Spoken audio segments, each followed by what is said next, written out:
Every house, every king, and every battle has its own truth. But there are stories older than crowns, darker than the night, and more dangerous than any blade. They were never written in books. They were whispered to fire, to the trees, and to the dead gods. And today, we dare to uncover one of them. The night was cold upon the Trident, and the moon hung low, a pale coin adrift among tattered clouds. The riverlands had not yet healed from war.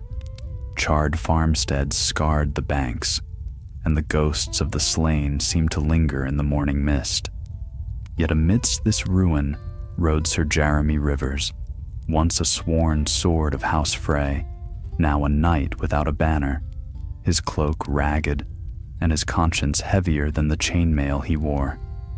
He guided his weary horse along a muddy trail toward the ruined keep of Oldstones, its silhouette rising like a broken crown above the hills. The land was silent, but for the whisper of water and the distant cry of wolves. Behind him followed a small retinue, 4 men and 1 woman, cloaked in deep green. The woman rode with her hood drawn, though even in shadow, her bearing marked her as highborn. Lady Mara of Oldstones, last of her line, had hired Jeremy to escort her home. Once, her ancestors had ruled a proud seat here, before the stone halls fell to ruin and song. Now, she sought to reclaim what little remained. Or so she said. "You've grown quiet, my lady," Jeremy murmured as they climbed the hill. "Do the ghosts of your forebears trouble you already?" "I have more cause to fear the living than the dead," she replied softly. Her voice carried a strange calm, but her eyes, when she lifted her hood, gleamed with determination. "Oldstones was mine by birth. If the gods have left it, I will summon them back." "Best let sleeping gods lie," one of Jeremy's men muttered under his breath. "The villagers say a priestess walks these hills now, the one they call the Bloody Priestess. They say she brings the dead to their feet again." Lady Myra turned her gaze upon him, cool and sharp as steel. "Do you believe every fireside tale you hear?"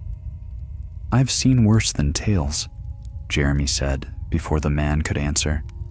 "And I've learned that in the Riverlands, stories grow from roots buried deep. Tell me, my lady, why would a priestess choose this place, of all the forsaken corners of the realm?" Mara looked toward the ruins, where faint torchlight flickered among the crumbling stones. "Perhaps," she said, "because something still breathes here." They reached the old gate by dusk. The arch was half collapsed, its stones veined with moss, and the crest above it, a crown of thorns encircling a weirwood leaf, had long since eroded. Crows stirred in the battlements as they entered. Within the walls, grass grew tall between shattered stones. The wind moved through the ruins with the sigh of a long-forgotten song. Jeremy dismounted and led his horse beneath the shadow of the great hall. "We'll make camp here for the night," he said. "We'll search the grounds in the morning." But as they settled, the night deepened unnaturally fast. The wind turned chill, and from the lower slopes came the faint tolling of a bell, slow, mournful, and distant. Myra's hand went to the small carved pendant at her throat, a weirwood leaf bound in copper. "That bell," she whispered. "It once hung in the sept of Oldstones, but the sept burned 50 years ago." Jeremy frowned. "Then who rings it now?" The sound came again, closer this time. One of his men, Pate, spat into the dirt. "It's her, sir, the Bloody Priestess. They say she bathes in blood to call forth her gods." "Enough," Jeremy snapped. "Keep your sword at your side and your wits in your head." Yet his own hand drifted to the hilt at his belt, and his thoughts stirred with unease. As the others prepared their fire, Jeremy took a torch and wandered the edge of the ruins.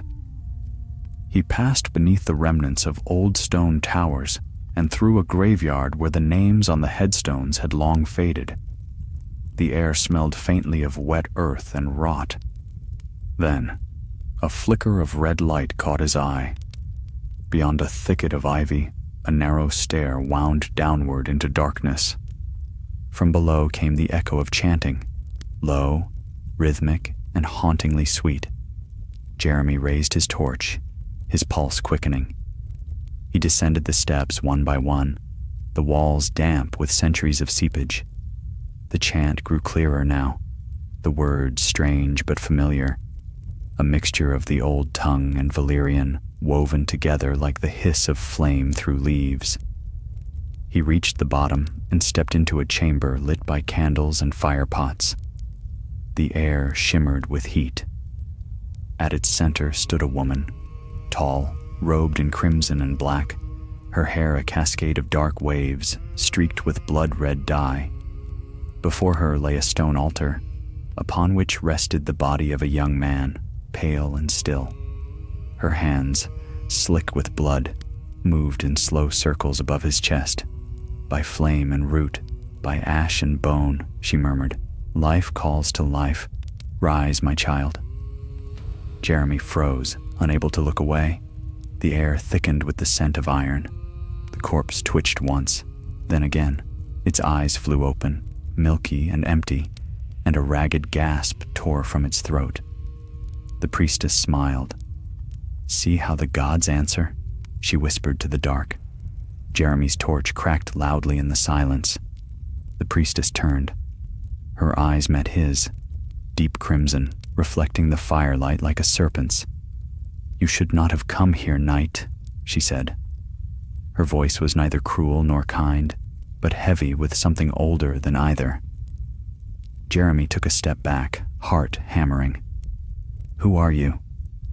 She tilted her head slightly, as if the question amused her. "I am she whom they name Bloody, though I am only faithful. Tell me, Sir Jeremy Rivers, do you seek redemption or resurrection?" The dead man sat upright behind her, silent as a shadow. For a moment, Jeremy could not breathe. Somewhere far above, he heard his men shouting, calling his name. The torches wavered, and the candlelight flared blood red. Then, darkness swallowed the stair, and the chanting began again.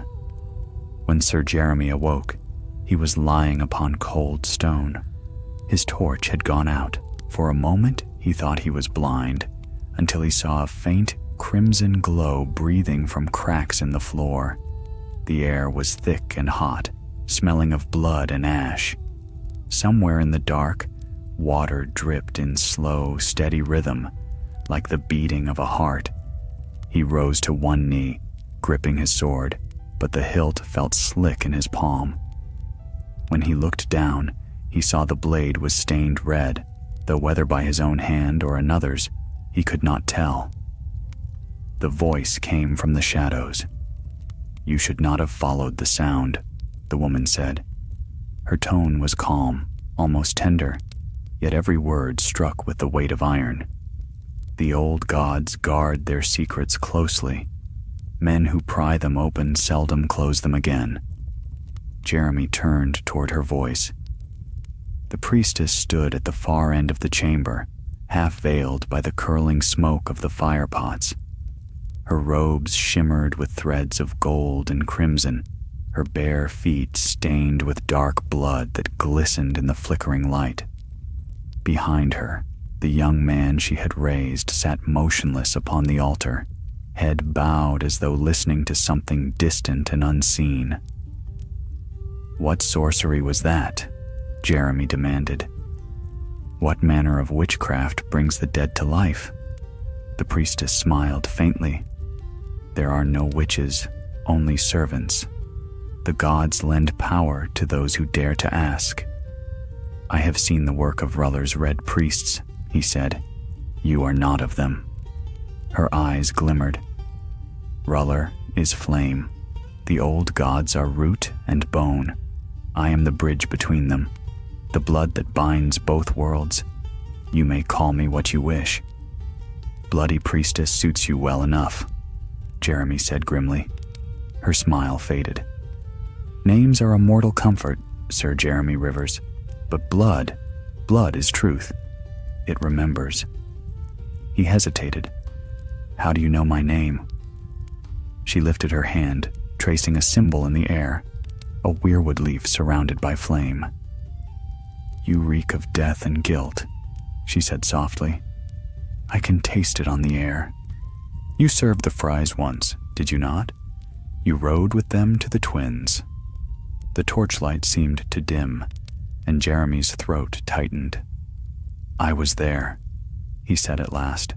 "A sworn sword obeys his liege." "A convenient lie," she murmured. "How many did you slay that night? How many pleaded for mercy beneath your blade?" He stepped forward, his temper rising. "Enough. Whatever you are, keep your visions to yourself." But she did not flinch. "You think you can escape the past by burying it beneath steel and silence? The Riverlands are soaked in the blood of the innocent, Sir Jeremy. Their spirits cry out for vengeance. I give them voice. By raising corpses?" He spat. "You mock the dead. I restore what was stolen," she said, her voice sharp as a knife. "Would you not undo your sins if you could? Would you not call them back? All those you wronged?" The question struck deeper than her tone.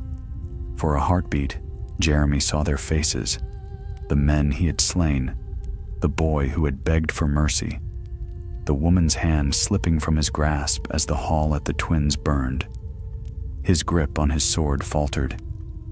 "Leave this place," he said hoarsely, "before the gods, old or new, decide to judge you for what you do here." "I have already been judged," she said, and for the first time her voice trembled. "And I was found worthy." A movement in the corner caught his eye. The corpse upon the altar had turned its head, its eyes, pale and empty, fixed upon him. It stood, slow, deliberate, and stepped down, bare feet slapping the stone floor. "Stay back," Jeremy warned. The creature's mouth opened, but the sound that came forth was not human, a low hiss that seemed to echo from within the walls themselves. The priestess raised her hand. "Do not harm him," she said gently. "He remembers the warmth of life. He will not harm what still breathes." The corpse's head tilted, as if considering her words. Then, without warning, it lunged. Jeremy swung his sword, the steel singing through the air. The blade struck flesh, if such it could be called, and split the creature's chest. Yet it did not fall. Instead, it grasped his arm with cold fingers, squeezing with inhuman strength. Jeremy drove his knee into its belly and wrenched free, plunging his sword through its throat. Only then did it collapse, twitching like a dying beast. The priestess watched in silence. "You killed him," she whispered. "He was already dead," Jeremy growled. "And so are you, if you try that trick again." Her eyes burned red in the dimness. "You understand nothing, Knight. The curse is already upon you. Blood answers blood, and yours was spilled long before this night." He stepped toward her, blade raised, but the floor beneath him shuddered. The crimson cracks widened, spilling a glow like molten fire. The chamber groaned, ancient stones shifting. From the fissures rose whispers, faint voices crying, pleading. The dead of old stones, perhaps, or those left unburied after years of war. Jeremy stumbled back as the priestess's form seemed to blur in the heat. "You cannot kill what has already been reborn," she said. "Your fate is bound to mine now. Go if you still can, but you will not outrun the river's call." Then the firepots flared, and the world became light. When he opened his eyes again, he was outside, lying in the grass at the edge of the ruins. The moon had climbed high, silvering the stones, His men were gathered near the campfire, speaking in hushed, fearful tones. "Sir Jeremy!" Pate exclaimed when he saw him. "By the gods, we thought you were dead." Jeremy struggled to his feet, still gripping his sword. His hand was trembling. "Where is Lady Mara?" "She's gone," said one of the men. "Went after you not long past sundown. She hasn't returned." He looked toward the dark entrance of the crypt. No light shone there now. The bell had fallen silent. Only the whisper of the river carried through the night. "We ride at dawn," he said. "Ride where, sir?" "To find her," he replied, staring into the blackness below the hill. "And to end whatever haunts these ruins." The wind stirred through the grass, and somewhere in the distance, a single bell began to toll again. Slow, hollow, and mournful. Jeremy's gaze did not waver. "If she's still alive," he said, "then the gods have a cruel sense of mercy." Dawn came bleak and thin, the sun a pale smear across a bruised sky. Mist clung to the ruins of old stones, curling around the broken towers like ghosts reluctant to depart. Sir Jeremy stood beside the cold ashes of their campfire, tightening the straps of his armor with slow, deliberate motions. The night's vision still haunted him. The blood, the voice, the corpse that had walked. But he set his jaw against the memory. Lady Mara was missing, and he meant to find her. Pate and the other men gathered their gear in uneasy silence. They had slept little, and what rest they managed was broken by dreams of whispering voices and red-eyed figures watching from the shadows. Even the horses were skittish, stamping and snorting at unseen things in the mist. "Sir," Pate said quietly as he checked the girth of his saddle. "Begging your pardon, but this place is cursed. The men say they heard someone calling their names in the night." "Echoes," Jeremy replied curtly. "Sound carries strangely in old stone." "Maybe so," Pate muttered, though he did not sound convinced. "But the lady's horse is still tethered. If she went below again, she went on foot." Jeremy glanced toward the mouth of the crypt. The darkness there seemed to breathe. "Then that's where we start." He drew his sword and stepped forward. The mist thickened as they approached, swallowing their shapes.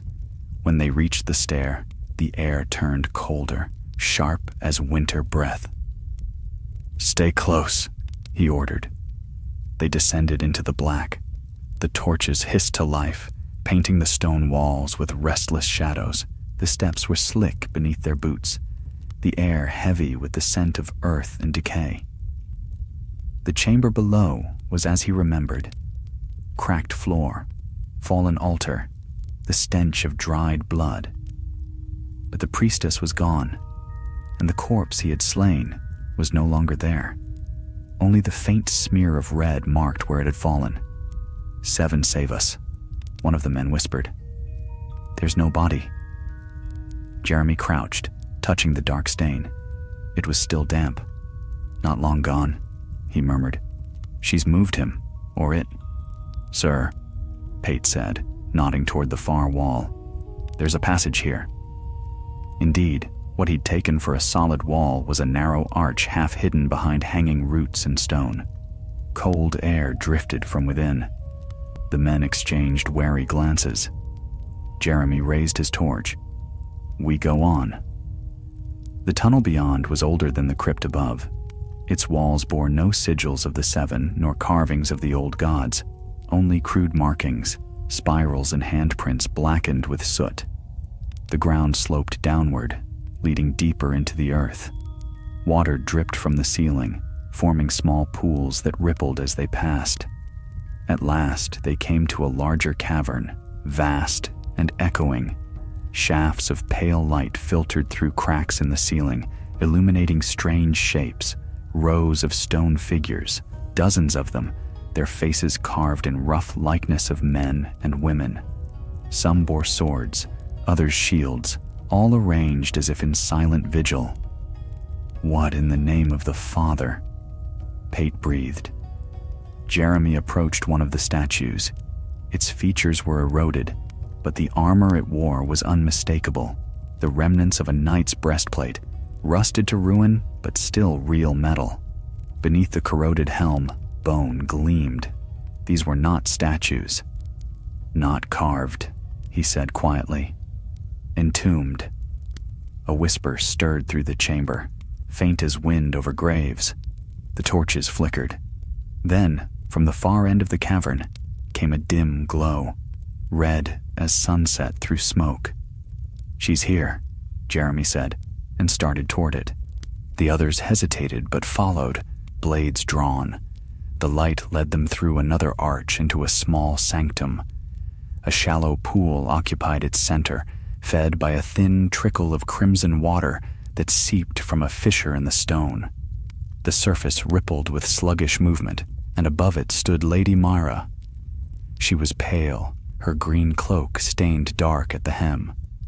In her hands she held the carved weirwood pendant, now glowing faintly, as if lit from within.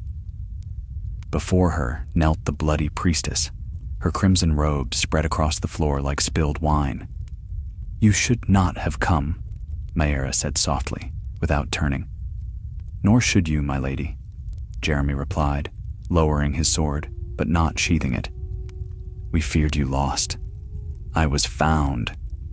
Her voice trembled, yet her eyes, when she faced him, were alight with strange fervor. "She showed me my brother, Sir Jeremy. I saw him, living, breathing. She can bring him back." "She brings nothing but shadows," Jeremy said. "You saw what she made, a corpse that walks but does not live." Mara's lips pressed thin. "He spoke to me. He remembered my name. Echoes remember too," he said grimly. The priestess rose then, silent as smoke. "Do you not see, knight?" she said. "This land is drowning in death. War has stripped the riverlands bare. The gods cry out for blood, and I give it to them. In return, they give back what was lost." "You twist their will," Jeremy said. She smiled faintly. "Their will twists itself. I merely guide it." With a motion of her hand, the crimson water began to churn. From its depths rose shapes, pale arms, faces half-formed, eyes like stones. The men behind Jeremy cried out, crossing themselves. "Steel cannot harm them," the priestess said. "They are bound by grief, not flesh." Jeremy stepped before them, his voice steady, though his heart thundered. "And yet all things that walk can fall." He raised his sword. "By steel or by fire?" The priestess's gaze turned cold. "Then burn with them." She spread her arms. The glow beneath the pool brightened until the cavern blazed crimson. The water erupted, and a wave of heat and force flung them backward. Jeremy struck the ground hard, his torch spinning away. The air filled with screams and the hiss of steam. He struggled to rise. Through the haze he saw Pate grappling with something that no longer resembled a man. Its skin ashen, its eyes pits of flame. Another of his men fell, dragged into the red water by unseen hands. Jeremy charged through the chaos, grabbing Myra by the arm. "We're leaving," he shouted. "No," she cried, twisting free. "You don't understand." But before she could finish, the ceiling above them cracked, showering dust and stone. The priestess looked up, fury flashing across her face. "You would defy the gods' design, Sir Jeremy? Then be their offering." She raised her hand, and the red light struck him like fire. Pain consumed him. He fell to his knees, vision blurring, the roar of the river echoing in his ears. Somewhere beyond the burning, he heard Myra scream. Then all went black. When Jeremy awoke again, it was night once more. The ruins of old stones loomed silent around him. His sword lay beside him, its blade warped and blackened. The crypt behind him had collapsed, sealing whatever lay within. There was no sign of his men, no sign of Maera. Only the river's whisper remained, soft, relentless, and stained red beneath the moonlight. He stood slowly, every muscle aching, and gazed at the hill where Old Stone's tower once stood. A flicker of movement caught his eye, a figure in crimson robes standing upon the broken wall, watching him. The bloody priestess raised one hand, and though her lips did not move, her voice came to him on the wind. "You cannot kill what has already taken root." Then she was gone, swallowed by the mist.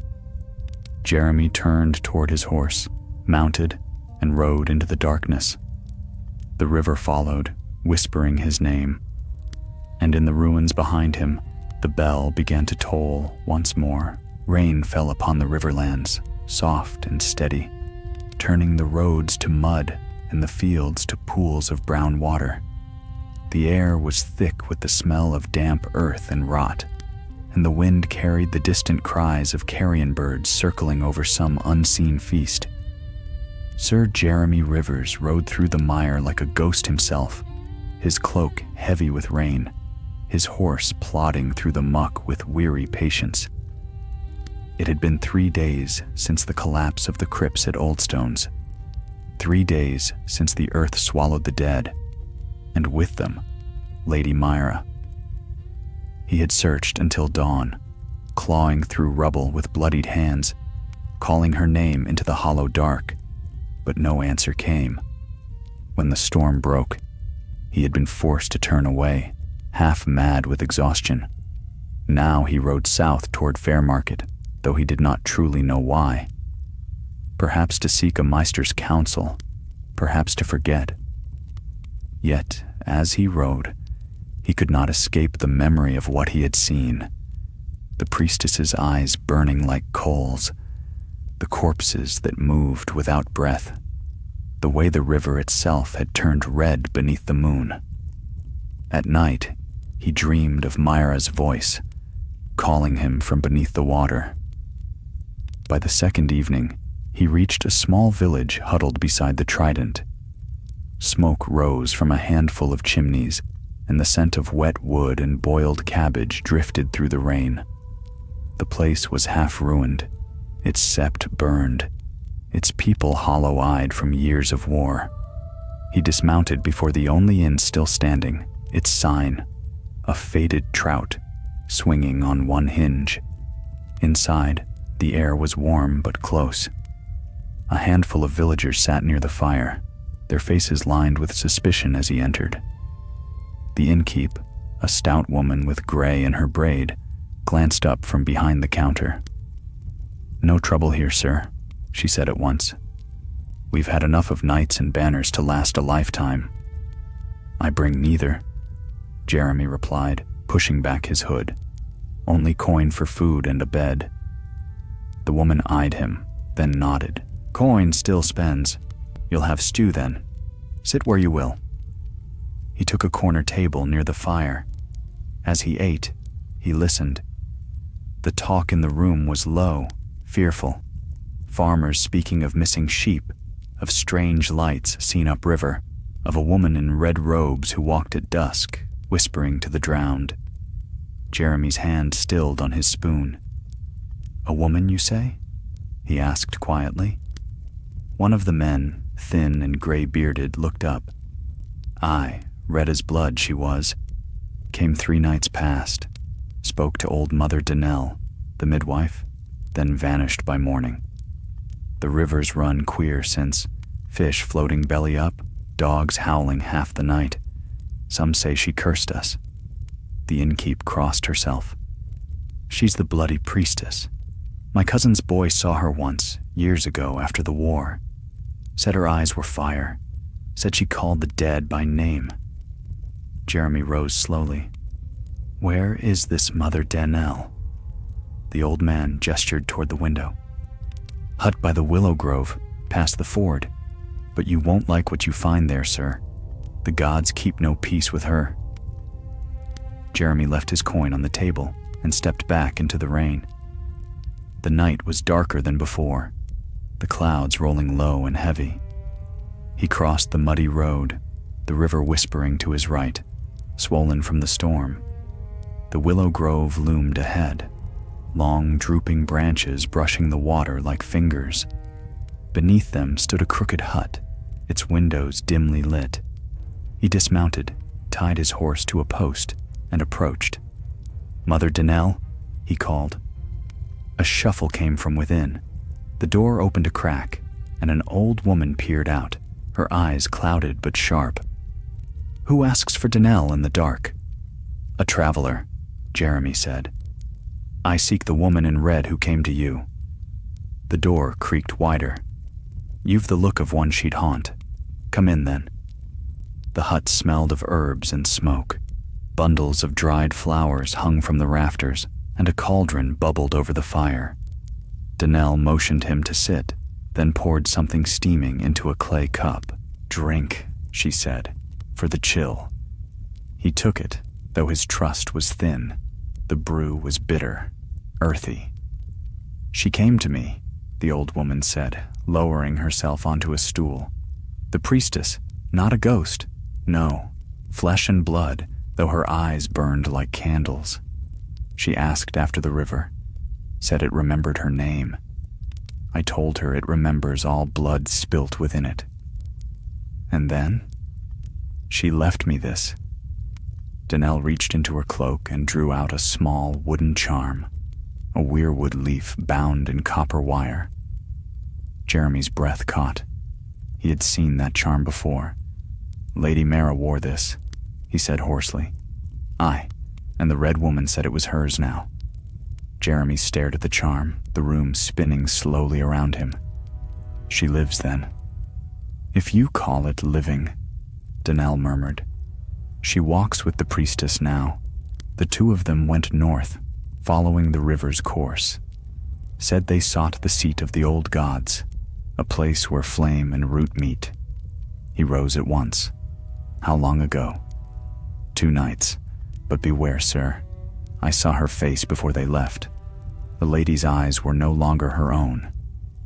Outside, the rain had stopped, but thunder rolled far off. Jeremy mounted his horse and turned north. The trident shimmered beside him, dark and restless. He rode through the night without rest, following its winding course. By dawn, he reached the ruins of another holdfast, a keep long abandoned, half swallowed by ivy. Smoke rose faintly from within. He tied his horse and crept closer, sword drawn. Inside the courtyard, figures knelt in a circle around a great stone basin filled with blood-red water. At their head stood the priestess, arms outstretched, her voice carrying through the morning stillness. Beside her, barefooted, pale as bone, stood Maera. "By flame and root, by ash and bone," they chanted together. "Life calls to life." Jeremy's heart clenched. He stepped from the shadows. "Maera." She turned, and for a moment, he saw the woman he had known. Proud, fierce, determined, but then the light shifted, and her eyes gleamed red. "Sir Jeremy," she said softly, "you should not have come." The priestess smiled, the dawn painting her face in hues of blood. "You see now, knight, she is reborn, as you will be." He raised his sword, his voice breaking. "What have you done to her?" "Given her what you could not," the priestess whispered. "Peace, purpose, power." Mara's lips trembled. "I remember you," she said, "but the river remembers more." "Fight her, Maera," Jeremy pleaded. "You're stronger than this." The priestess lifted her hand, and the basin began to boil. The followers stirred, their eyes empty, their mouths moving in unison. "Blood for the river," they murmured. "Blood for the roots below." Jeremy lunged, driving his blade toward the priestess. But Mara stepped between them. The sword struck her side, slicing through cloth and flesh. She gasped, her hand clutching his arm, and crimson spilled over his gauntlet. No, he breathed, catching her as she fell. The priestess's scream echoed like thunder. The blood from the basin surged upward, swirling around them in a torrent of red light. The acolytes fell to their knees, chanting louder. The ground trembled, and the river beyond the walls roared as if alive. Jeremy held Maera close, her eyes dimming. "Forgive me," he whispered. Her fingers brushed his cheek. "The river remembers." Then the light consumed her. When it faded, he was alone. The courtyard was empty, the basin shattered, the followers gone. Only the rain fell once more, hissing against the blood-stained stones. He looked to the river and saw it running crimson again, winding northward like a vein through the land. Somewhere ahead, the priestess's laughter echoed across the water. Jeremy mounted his horse, soaked and hollow-eyed, and spurred it onward into the storm. For there was no rest while the river ran red. The sky was iron gray over the riverlands, and the wind that rolled down from the north carried the chill of winter. Sir Jeremy Rivers rode beneath it, weary to the bone, his cloak stiff with dried blood and rain. The trident ran beside him like a living thing, broad, dark, whispering secrets in a tongue older than men.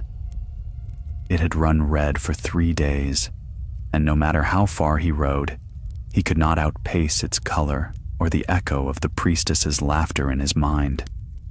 He had buried Maera's sword at dawn, driving it into the earth beside the ruins of the holdfast where she had fallen. But the ground had refused to stay still, the soil seeping with red water even after he had blessed it in the name of both Seven and Old Gods. In the end, he left the place behind, for it felt more like a graveyard of faith than of flesh. The road bent through broken woods and fields long abandoned. Once, banners had flown here, wolves and stags and lions, but the wind had torn them to rags. He passed the carcass of a horse half-eaten by crows and the skeleton of a wagon left to rot. War had ended, they said, but the riverlands still bled. By the second evening, he came upon a hamlet strung along the river's edge, its cottages sagging under the weight of moss and time. The villagers watched him from their doorways, eyes hollow, faces pale. One woman crossed herself when she saw the fray colors faded upon his surcoat. Another whispered, "Bloody water brings bloody riders." He did not linger. There was no warmth for a night without a banner. But as he passed the village well, a small boy ran after him, barefoot, clutching something wrapped in cloth. "Sir," the child called. "Sir Knight." Jeremy halted his horse. "What is it, lad?" The boy unwrapped the cloth, revealing a small charm carved from weirwood, bound with copper wire. "A woman gave me this. Said I should wait by the well until the river changed again. Said you would come." Jeremy's blood ran cold. "Describe her." "Red dress," the boy said. "Hair like fire, but her eyes were sad." "Not the priestess, then?" "Maera." He took the charm from the boy's hand. It was still warm to the touch, pulsing faintly as though with a heartbeat. "When did she come?" "Last night. She walked from the river all dripping wet but not cold." Jeremy dropped a silver stag into the boy's palm. "Go home, bar your door, tell your mother not to drink from the river." He spurred his horse forward, following the water's winding path north. Dusk was falling again, the clouds turning black at the horizon. Lightning flashed in the distance, far up the trident, and in that brief blaze of light, he thought he saw her, standing upon the riverbank, unmoving, watching him. He pressed on. By nightfall, he reached a stretch of woods where the trees grew ancient and close. Here, the river widened into a shallow lake, its surface smooth as glass. A faint red glow shimmered beneath the water, as if the blood of the earth itself burned there. and there she stood, Lady Mara of Oldstones, or what remained of her. Her gown clung to her as if she had risen from the depths, her skin pale as moonlight. Yet her eyes, once green as new leaves, now gleamed a dull red, reflections of the cursed river behind her. "Mara," Jeremy whispered. She turned slowly, her voice soft as the rustle of reeds. "You should not have followed Sir Jeremy. I buried you," he said, stepping closer. "I saw you die. Death is no end here." Her gaze flicked toward the water. "The river remembers all that is lost. It gave me back." He felt a tremor in his chest, part grief, part dread. "The priestess, she did this?" Mara nodded once. "She showed me the truth. The riverlands bleed, and the gods thirst for their own. The river is their tongue, their voice, their will." "And you believe her?" "I have seen Jeremy. The river showed me the faces of those who fell at the Twins, at Harrenhal, at the Trident itself. They do not sleep. Their blood flows still, crying to be heard." He shook his head, stepping nearer. "You're not her creature. You are Maera of Oldstones, descended from kings of the first men. You would never bow to a butcher in crimson robes." She smiled faintly, a sorrowful curve of her lips. "I bowed to death itself." She merely held the door open. "Then I'll close it," he said, drawing his sword. Her expression changed. Not anger, not fear, but pity. "You cannot fight what you have already become." "What are you saying?" She raised her hand. The charm he had taken from the boy flared red in his palm, burning hot. He dropped it with a curse, and as it struck the ground, he saw his reflection in the river. His eyes gleamed faintly red. "The priestess bound you to me when you struck her," Maera said. "The blood that spilled joined with the river's curse. You carry it now, Sir Jeremy. You are the river's champion, whether you will it or not. I serve no curse." "Then you serve death," she said softly. "It matters little which name you give it." Lightning cracked overhead, and the wind tore through the trees. From the water's surface, shapes began to rise, pale, glistening forms, faces without breath or warmth. The dead of the riverlands, drawn to the call of blood. Mara stepped backward into the river, the water rippling around her ankles. "Come with me, Jeremy. The river does not forget, but it forgives." He took a single step toward her and stopped.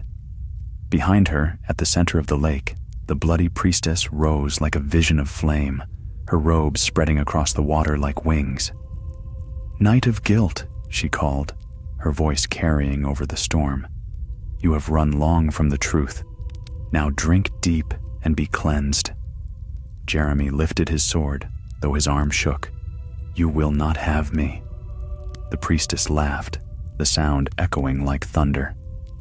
"You are already mine." The dead surged forward. He met them with steel, cutting through their pale limbs, but each one he struck bled only water. The river itself seemed to fight him, pulling at his legs, dragging him toward its heart. "Jeremy!" Mara cried. "Stop, before it takes you." "Then help me," he shouted back, her face twisted in pain, torn between love and something darker. For a moment, the red in her eyes dimmed, and he thought he saw her, truly her, once more.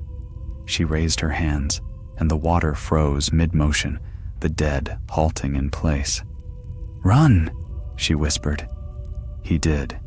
He broke from the water's grasp, stumbling onto the bank. Behind him, the lake blazed crimson as the priestess screamed, her form dissolving into mist. The trees bent under the storm, lightning splitting the sky. When it was done, only silence remained. The water stilled, the glow fading. Of Maera, there was no sign. Only her pendant lying upon the mud, the copper wire blackened and broken. Jeremy fell to his knees beside it, his strength gone. "Seven, forgive me," he whispered. "I could not save her." But from somewhere deep beneath the river, a voice answered. Not Maera's, not the priestess's, but something older still. "Not yet, knight. Your penance has just begun." The wind rose again, and the water shimmered faintly red. Jeremy closed his fist around the pendant and stood. He would follow the river north, to its source, to whatever god or curse waited there. Only then would he learn if redemption still walked in Westeros, or if all the living had already been claimed by the river's bloody memory. The days that followed were long and gray. The rain never ceased, and the sky seemed to hang heavy over the riverlands, pressing down upon field and forest alike. Sir Jeremy Rivers rode north along the banks of the Trident, his horse's hooves splashing through shallow pools of red-tinged water. The river followed him like a living thing, whispering, murmuring, calling. Each night, he dreamed. In those dreams, the bloody priestess stood beside the water, her crimson robes fluttering in a wind that touched nothing else. Lady Myra was always near her, silent, sorrowful, her pale face half hidden beneath her hair. When he reached out to her, the river rose, swallowing them both. He always woke choking on his own breath, certain he had drowned. By the fourth day, he came to a crossing where the road bent north toward Maidenpool. The bridge there had been half broken during the war, its center fallen into the rushing current. A group of small folk were gathered by the banks, hauling nets and muttering to themselves. "Ho there!" Jeremy called as he rode closer. "What's happened here?" One of the men looked up. "The river's sick, sir. Look at her color." Jeremy dismounted and knelt by the water's edge. The current that should have run clear was dark as wine, streaked with sluggish ripples of red. "How long?" he asked quietly. "Since last moon," said an old woman, clutching a bundle of herbs. "The fish come up belly side. My boy drank from it last week. He's been seeing shadows ever since. Says a lady in red calls him to the depths." A chill settled in Jeremy's gut. "Keep your children away," he warned. "Do not touch the river again." "Too late for that," another man said. "Everything we've got lives off it. The wells have gone brackish. The crops wither. The seven have turned their faces, sir." Jeremy looked up toward the north. "Not the seven," he murmured. "Something older." He pressed on. The land grew wilder as he rode, the farms giving way to marsh and tangled woods. The Trident narrowed into swifter channels here, its waters running deep between black stones veined with red clay. Crows watched him from the branches overhead, their cries harsh in the stillness. By nightfall, he found shelter in a ruined sept by the water. Only one wall still stood, bearing the faint outline of the mother's face, weathered smooth by time. He tethered his horse, built a small fire, and tried to dry his cloak. The rain drummed steadily upon the broken roof. From somewhere far downriver came the tolling of a bell. He froze, every muscle tensed. Once, twice, thrice it rang, low and mournful. He rose and stepped outside. Mist had crept up from the river, thick as milk. It curled around his boots and blurred the world into pale gray. And through that mist, a figure came walking. She wore a cloak of red that shimmered faintly even in the dim light. Her steps made no sound. When she reached the bank, she lifted her head, and he saw her face. It was Mara. "Jeremy," she whispered. Her voice carried across the water, as though the river itself bore her words. He took a step forward, his heart hammering. "You're dead," he said, though the words sounded hollow. "Then why do you follow me?" she asked. "I seek to end this curse, to free you." "There is no freedom," she said softly. Only the river's will. Behind her, the mist thickened, and another shape emerged, the bloody priestess, her eyes glowing like coals beneath her hood. "Night of guilt," she said. "Your heart leads you north, yet you do not know why. Do you wish to save her or to join her?" "I wish to end you," he said. The priestess smiled faintly. "End me? You carry my gift in your blood. You felt it when the river touched you. Every step you take draws you closer to what you are." Jeremy's grip tightened on his sword. "I am no servant of yours." "You are servant to the dead," she said, "and the dead are mine." She raised her hand. The water stirred, rising in waves that gleamed red under the moonlight. From its depths came faint shapes, faces, limbs, the hollow eyes of drowned men. Their voices filled the air, whispering his name. Jeremy stumbled back, but the ground beneath his boots grew slick. The water was rising fast. He turned and ran for the sept, the priestess's laughter chasing him through the mist. When he reached the door, it slammed shut before he could touch it. He spun around. The river had overflowed its banks, spreading across the field in a slow crimson flood. In its heart stood Maera, unmoving, her eyes filled with light. "Stop this!" Jeremy shouted. The priestess's voice answered, calm and cruel. "You cannot command the river, knight. You are the river." The ground trembled. For a heartbeat, Jeremy saw himself reflected in the spreading water, not as he was, but changed. His face pale, his eyes glowing faint red. Blood ran from his gauntlet, but it did not fall to the ground. It flowed upward, drawn toward the river's pull. He sank to his knees, fighting the dizziness that swelled inside him. "No," he whispered. "I will not yield." Something cold touched his hand. Mara stood before him now, close enough that he could see the faint scars along her wrist, the place where she had once bled for the priestess's rites. "You cannot fight what you have become," she said. "The river chose you when you spilled my blood." Jeremy looked up at her, his voice breaking. "Then kill me and let it end." Tears shimmered in her eyes. "If I kill you, it will take me too." "Then do it," he said, "before she binds us both forever." But the priestess's laughter cut through their sorrow. "There will be no end, my children. You are the first of many. The blood that flows between you is eternal." Lightning split the sky, and the river surged upward, engulfing them both. Jeremy gasped as the cold struck him, stealing his breath. The world turned crimson. He felt himself falling, not downward, but inward, through a vast darkness filled with whispers. He saw faces, thousands of them, twisting and merging into the current. Soldiers, peasants, children, all bound in red light. At the center of it all stood the bloody priestess, her hands outstretched. "Now you see," she said. "The river is not curse but memory.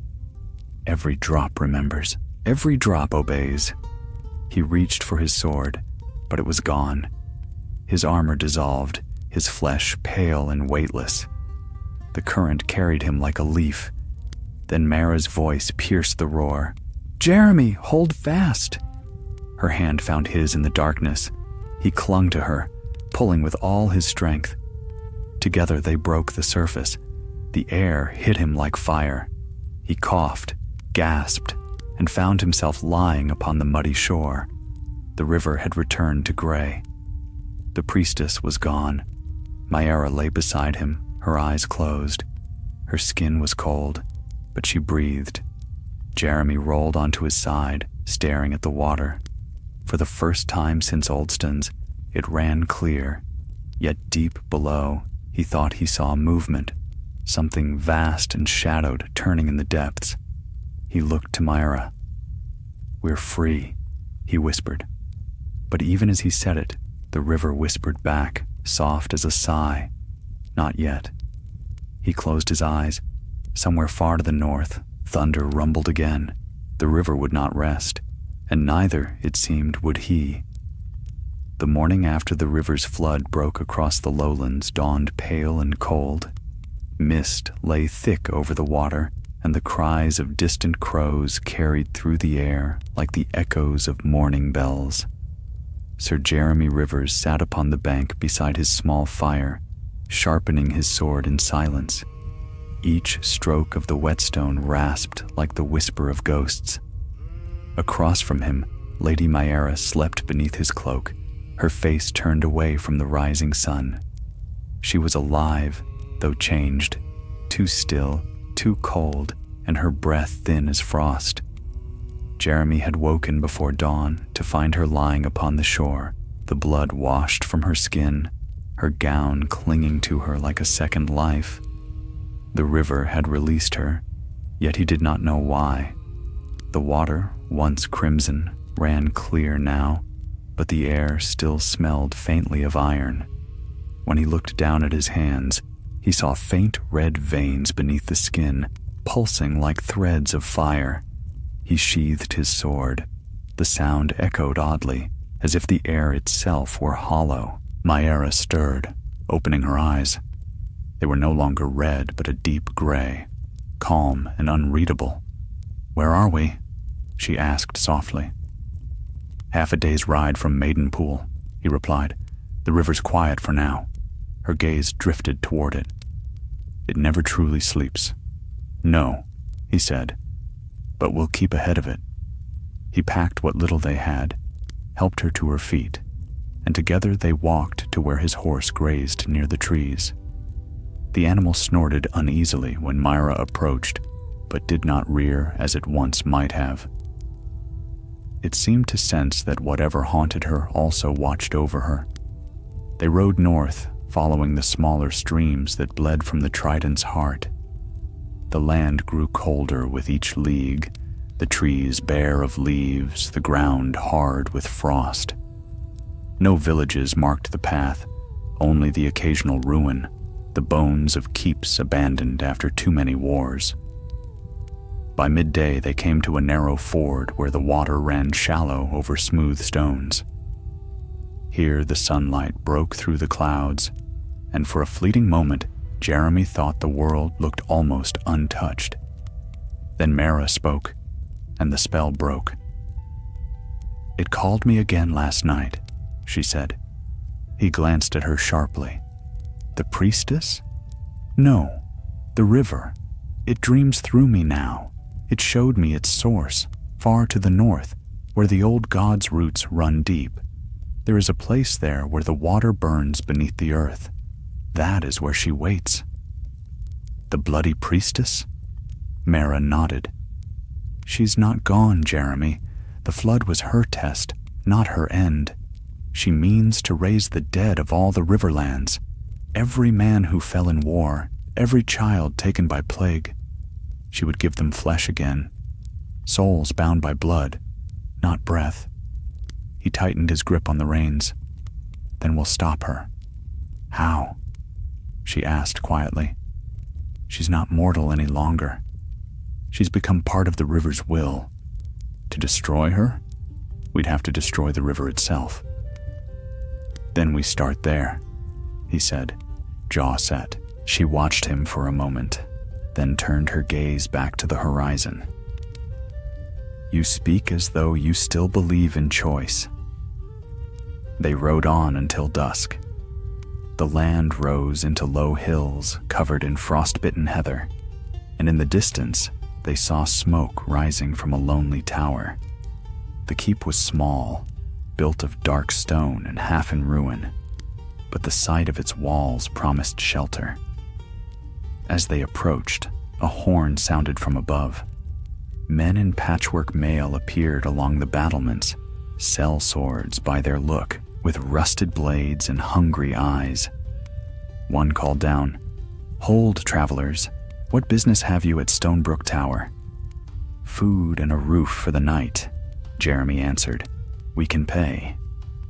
There was a pause, then the man shouted, "You'll speak with our captain then. Dismount."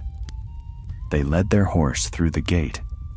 The courtyard within was muddy and crowded with tents. A few dozen men gathered around fires, sharpening blades or gambling with dice. The air smelled of wet leather and sour ale. A tall man with a scar across his cheek approached, wearing a faded surcoat marked by an unfamiliar sigil, a black swan on red. "You've a soldier's bearing," he said, eyeing Jeremy. "Name yourself." "Sir Jeremy Rivers." The man's brow rose slightly. "Frey's bastard knight, isn't it? Thought you were long dead." "Not yet." The captain laughed, though the sound held no warmth. "Few of us are. Come then. Share our fire, if you've coin enough." They ate little. Bread, hard cheese, and wine sour enough to burn the tongue. The Selzards spoke in low voices about raiders, burned towns, and corpses washing down river. None dared camp near the water now. When most had gone to sleep, the captain leaned closer. "You've the look of a man on a doomed errand," he said. "What calls you north, Sir Jeremy?" Jeremy studied the firelight flickering in the man's eyes. "A curse," he said at last. "One that began with blood and ends in the river." The captain grunted. "Then you'll find no shortage of curses here. The river's turned wicked. Last week, 2 of my men went down to fill the barrels. The water pulled them under. We found their bodies at dawn, eyes red as coals, mouths full of mud." Myara lifted her gaze. "The river's reaching further." The captain frowned. "You speak like one who knows its mind." She said nothing, and the silence stretched. Then Jeremy rose. "We'll be gone by dawn." The captain shrugged. "If you live to see it, you're welcome back." That night, sleep eluded them. Jeremy kept watch while Myara sat near the dying fire, staring into the flames. The wind howled through the broken tower, and outside, the river's faint murmur never stopped. "Do you ever wonder," she said softly, "why it chose us?" He turned toward her. "Because we were both already broken." She looked up at him then, and for a moment the sorrow in her eyes was almost human again. "If we fail," she whispered, "the river will take the whole land. The trident will drown the living. There will be no Westeros left to save." "Then we won't fail," he said.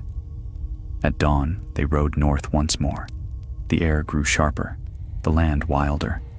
Snow began to fall, thin at first, then thick as the day waned. By the time they reached the edge of the marshes, the world had turned white. The river cut through the frozen earth like a wound that refused to close. That night, as they made camp beside its banks, Myara shivered in her sleep. Jeremy moved to cover her, but when he touched her hand, he felt no pulse. Panic gripped him, yet before he could shake her awake, her eyes opened on their own. "Jeremy," she said, her voice hollow, distant. "It's calling again." "Resist it," he said. Her lips parted, and a faint smile touched them. "It's not calling me this time." He froze. From the river came a whisper, 1,000 voices speaking as one. The current glowed faintly red beneath the ice. And in that moment, Jeremy understood.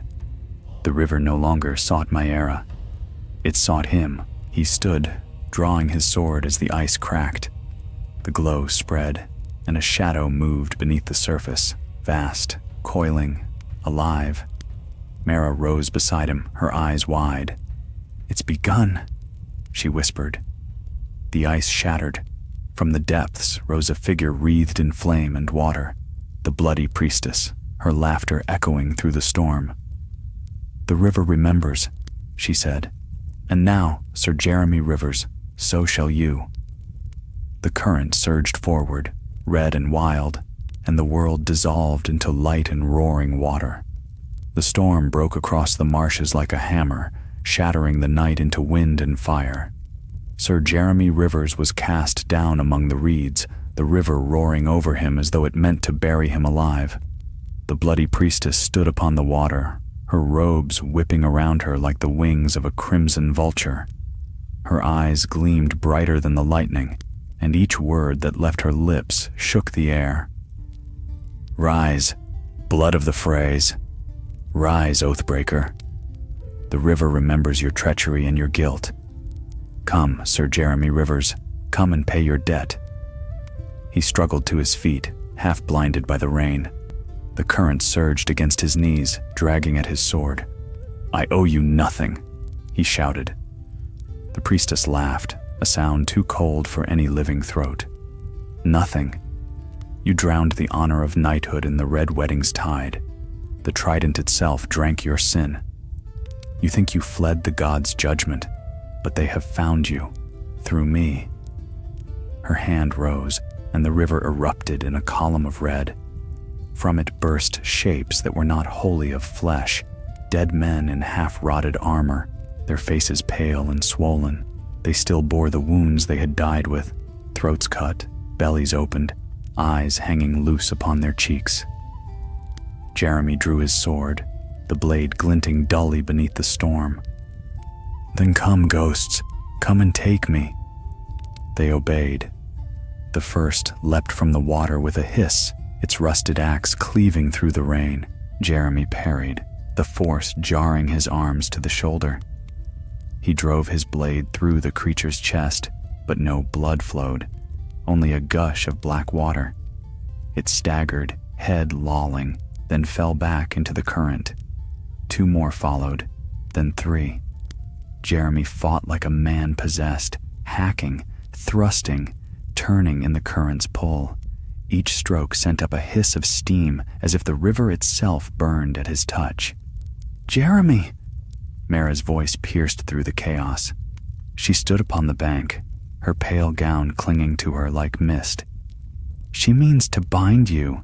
She feeds on the blood you spill." He turned in time to see the priestess raise her arms higher, the air around her shimmering with crimson light. The bodies he'd cut down rose again, their wounds knitting into streams of water. "You cannot fight the river," she whispered, her voice carrying even through the wind. "You are the river now." The light around her flared. The dead surged once more. Jeremy's strength was fading. Every strike felt heavier, every breath shorter. He stumbled back, his boots sinking in the mud. Then Maera moved, darting between him and the priestess, her hands outstretched. "Enough!" she cried. The air itself trembled. For a moment the storm stilled, and the river froze mid-current. The priestess's eyes narrowed. "You defy me still, child?" "I defy death itself," Maera said, her voice breaking. "You twisted my soul and bound me to your curse, but I remember the light of the godswood, the whisper of the leaves. I remember who I was." The priestess sneered. "You remember nothing. You are mine." "Then take me," Maera said. "But let him go." Jeremy shouted in protest, but Maera turned, her face calm. "You cannot carry both our burdens, Jeremy. It must end with me." Before he could reach her, she plunged her hands into the river. The crimson glow surged upward, wrapping around her like fire. The priestess screamed, a sound that made the very sky shudder. "No!" the woman cried. "You cannot unmake what has been bound." Maera's voice rose, clear as a bell in the storm. "The old gods remember older laws than yours. Blood given can be blood returned." The light burst outward in a blinding flash. When Jeremy's vision cleared, the priestess was gone. Only a single trail of red smoke drifted skyward, fading into the clouds. The river's color darkened to gray once more, and the dead sank into the depths, their forms dissolving like mist. Mara lay upon the bank, her gown burned to ash at the hem, her hair spread like pale flame upon the mud. Jeremy stumbled to her side, dropping his sword. "Mara," he whispered, "look at me." Her eyes opened slowly. "Is it done?" He nodded. "She's gone. The curse." She smiled faintly. The river never forgets, Jeremy. You'll carry its mark until the end of your days. He took her hand. It was cold already. Then let me bear it for you. No. She shook her head weakly. You have another task. The river's heart still beats in the north, in the Weirwood Springs beyond the neck. If she ever returns, it will be from there. I'll go, he said. I'll find it. I'll end it. Her gaze softened. Swear it. I swear it, he said, voice hoarse. Then remember me kindly, she whispered, for I will not remember myself. The wind sighed. Her eyes dimmed, and her hand fell from his. Jeremy sat beside her for a long while, the storm fading to drizzle around him. When dawn came, he buried her beneath a cairn of stones beside the river. Upon the topmost rock, he laid her pendant, the weirwood leaf bound in copper, its glow now extinguished. He lingered until the first light of morning caught the water. The river ran clear at last, yet when he touched his palm to its surface, the reflection that looked back at him bore red eyes and a faint shimmer beneath the skin. He mounted his horse and turned north once more. The marshes gave way to open moor, the land wild and desolate. He rode in silence, haunted by the priestess's last words. By the second night, he reached the edge of the boglands, where twisted trees rose like the fingers of drowned men. A stone marker stood beside the path, carved with a single phrase in the runes of the first men. Blood remembers. He dismounted and traced the letters with his hand. The stone was wet, not from rain, but from something seeping out of it. He lifted his fingers to the torchlight. Red. The river was following him. He rode through the night without rest. The stars wheeled above, dim behind drifting clouds. Somewhere in the darkness, wolves howled. He pressed onward until his horse stumbled, exhausted. Ahead lay the faint shimmer of firelight. A camp. He approached warily. 2 figures sat beside the flames, cloaked and armed. One rose at his coming, a tall woman with hair the color of ash and eyes like steel. Stranger, she said, her hand on the hilt of her dagger. Few travel north alone these days. I seek the Weirwood Springs, Jeremy said. The woman frowned. No man seeks that place and returns. Then I'll be the first. The second figure, a bearded man, spat into the fire. You've the look of one haunted. What calls you to that cursed ground? Jeremy looked toward the dark river running beyond the trees. Redemption, he said. The woman studied him a moment longer, then nodded.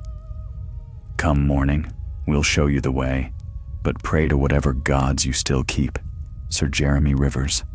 For north of here, even the dead walk backward. The fire hissed in the rain.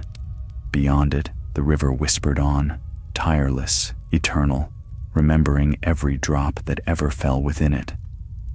Dawn crept over the northern marshes, pale and thin as a dying candle.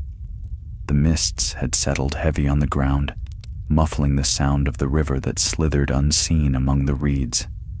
Sir Jeremy Rivers woke to the chill of frost on his beard and the dull ache of another sleepless night. The 2 strangers who had given him shelter were already awake, packing their gear in silence, their movements slow and cautious, as if the air itself might shatter. The woman, lean and sharp-eyed, was called Lisa Shaw. She claimed her mother had been a sworn sword to House Reed, and her voice carried the lilt of the Crannog folk. The bearded man was Torrin Pike, a Northman once sworn to the Umbers before war turned him to the life of a wanderer. Together they had traveled the borderlands for years, guiding fools and pilgrims who dared seek the Weirwood Springs. Few ever returned. When Jeremy asked them why they still walked these cursed lands, Torrin only shrugged. Some debts aren't paid in coin. Lysa, tightening the strap on her quiver, added, and some ghosts don't rest until they're followed. They broke their fast with hard bread and water from a skin, water that Jeremy refused to touch. He no longer trusted the taste of rivers. By the time they set out, the mist had thickened again, swallowing the land in shifting white walls. The world grew silent, save for the muffled squelch of hooves and the slow whisper of the wind. Jeremy rode between the guides, his sword strapped across his back, his eyes scanning every hollow and rise. The curse had followed him too long to be lost now. "Tell me of the springs," he said. "What lies ahead?" Lisa glanced back, her face unreadable beneath her hood. "The crannogmen say the Weirwood Springs are where the roots of the old gods drink deepest. The water runs red even in winter. Some say it's sap, others say it's blood." "Has anyone ever seen them?" Torrin grunted. "Once. My brother went. Said he heard voices in the trees, like whispers in the heartwood. He came back with white hair and a face pale as milk. Hung himself a year later." Jeremy said nothing. His thoughts were far ahead, on the priestess's last words, on the mark that still burned beneath his skin. If the heart of the river lay in those springs, then perhaps so did the end of her power, and his curse. By midday, the ground grew soft beneath their horses' hooves, and the reeds thickened. The air smelled of rot and iron. They dismounted, leading the animals through knee-deep water. "Keep close," Lisa warned. "The ground's treacherous here. One step off the path, and the bog'll swallow you whole." Torrin prodded ahead with his spear, testing each patch of earth. "We'll reach the pools by nightfall if the weather holds." The weather did not hold. Before long, the sky darkened again, heavy with clouds that churned like bruises. Thunder rolled far to the north.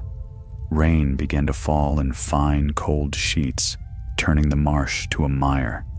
The wind carried a low sound, almost like a hum, that made the hairs rise on Jeremy's neck. He stopped. "Do you hear that?" Lisa nodded slowly. "It's the river. It's singing."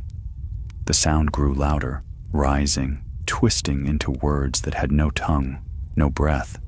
The water rippled, though there was no wind upon it, and beneath the ripples, faint red light pulsed. "The priestess," Jeremy whispered. Torrin crossed himself. "No mortal voice sings like that." Then came the smell, burnt copper and decay. From the mist ahead rose a figure, half glimpsed, draped in tatters of crimson cloth. Her hair streamed behind her like smoke. "Bloody gods," Torrin breathed. The figure drifted closer, feet never touching the ground. Jeremy drew his sword, its steel shining silver in the gloom. "Stay behind me," he said. The apparition halted, and for a heartbeat, the world seemed to hold its breath. Then it spoke, Mara's voice, though distant and hollow. "Jeremy." He froze. "No," he murmured. "You're gone." "Not gone," the voice replied. "The river carries all it claims." The figure stepped closer, and through the rain, he saw her face. Maera's face, yet wrong, twisted by the glow of red light beneath her skin. Lisa hissed, drawing an arrow. "That's no ghost. That's her." "Put it down," Jeremy said, his voice low. "She's bound to the priestess's will." But Mara, or what wore her shape, smiled faintly. "You swore to end this, Jeremy, yet the river's heart still beats. Come north, where the roots bleed. She waits for you there." Then the mist thickened, and she was gone. Only the sound of rain remained. Torrin spat into the mud. "That was no trick of light. The dead walk here. The dead follow me," Jeremy said grimly. "And until the river's heart is stilled, they always will." They pressed onward, the day bleeding into twilight. The path narrowed, winding between gnarled trees whose roots jutted from the mud like bones. Faces seemed to stare from the bark, knots shaped like eyes, mouths, hands. The rain slowed, replaced by a deep, eerie stillness. At last, they reached a rise of black stone overlooking a hollow. Below lay a wide basin filled with water that gleamed red even in the dim light. The weirwoods around it grew enormous, their pale trunks twisting together, their leaves crimson as blood. The air shimmered with heat, though no fire burned. "The springs," Lysa whispered. "We found them." Jeremy dismounted, his boots sinking into the soft earth. The heat grew stronger as he neared the edge of the pool. He could see shapes beneath the surface, faces, arms, whole bodies moving as if caught in dream. "This is it," he said softly. "The river's heart." Torren stepped back, uneasy. "We should turn around. No good can come of this." But Jeremy knelt, dipping the tip of his sword into the water. The metal hissed, glowing faintly red. Lysa caught his arm. "What are you doing?" "Testing its will," he said. "If it knows me, it will answer." The ground trembled. The red light deepened until the basin glowed like molten iron. Then, from the center of the pool, the water rose, and in it formed a shape. The bloody priestess stood before them once more, her eyes burning brighter than the flames of the Seven's own pyres. "You should have stayed in the south," she said. "Now you have brought the curse to its cradle." "End it," Jeremy said. "Take me if you must, but end it." Her lips curved in a smile. "Oh, I will take you, Sir Jeremy Rivers, you and all that you love, for the river remembers, and the river keeps its promises." The roots of the weirwoods began to move, twisting like serpents through the soil. The trees groaned, the faces in their trunks seeming to cry out in pain. Lysa loosed an arrow. It passed through the priestess's form without harm. Torren hurled his spear, which turned to steam upon striking her chest. Jeremy raised his sword and charged. The priestess caught the blade in one bare hand. It hissed and blackened, melting in her grasp. "You cannot kill what the gods have made eternal," she said. But Jeremy did not falter. He drove his weight forward, pressing her back toward the pool. "Then I'll drag you to your own heart and drown you in it." Her eyes widened, not in fear, but in delight. "So be it." Together they plunged into the burning water.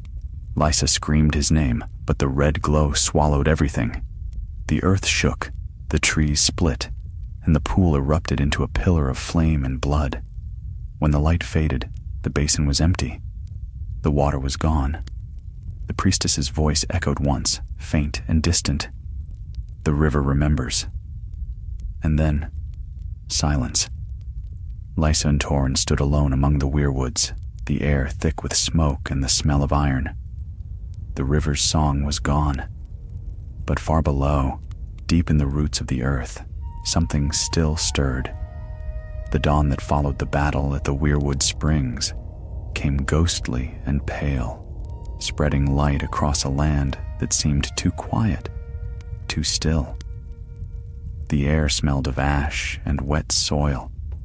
The weirwoods, once crimson with life, now stood gray and ashen, their leaves brittle as parchment.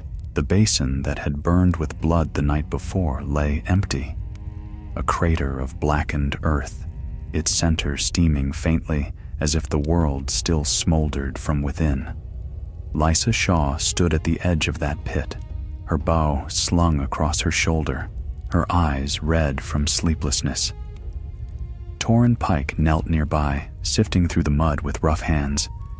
Neither spoke. "Nothing," Torren muttered at last. "No body, no blade, not even a scrap of cloth. He's gone." Lysa stared into the hollow where the river's heart had once pulsed. "Gone?" she echoed, "but not dead." Torren glanced at her sharply. "You saw the light same as I did. He and that cursed witch both vanished. The gods take them both." "The gods have no claim on this," Lisa said softly. "Did you not feel it?" The ground shook as if something deeper woke below. The river's curse didn't die. It moved. Torrhen spat into the mud. Then 7 helped the poor souls downstream. They turned south that afternoon, though neither could say why. The river no longer sang, but its silence weighed heavy. The path through the marshes seemed narrower than before, the air thicker. Once, Lisa thought she heard a whisper behind them, a sound like footsteps pacing through shallow water.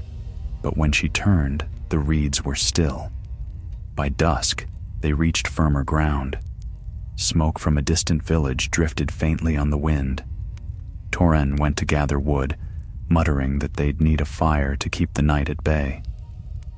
Lisa remained by the horses, her hand resting absently on the hilt of her knife. Then she saw it, a ripple across a puddle that hadn't been there before. The puddle widened, its surface darkening, and from it rose a figure. At first it was only a shadow, then it took form, a man's form, soaked and weary, his hair plastered to his brow, his armor dulled and cracked. "By all the gods," she breathed. "Sir Jeremy." He stumbled forward, water dripping from every joint of his mail.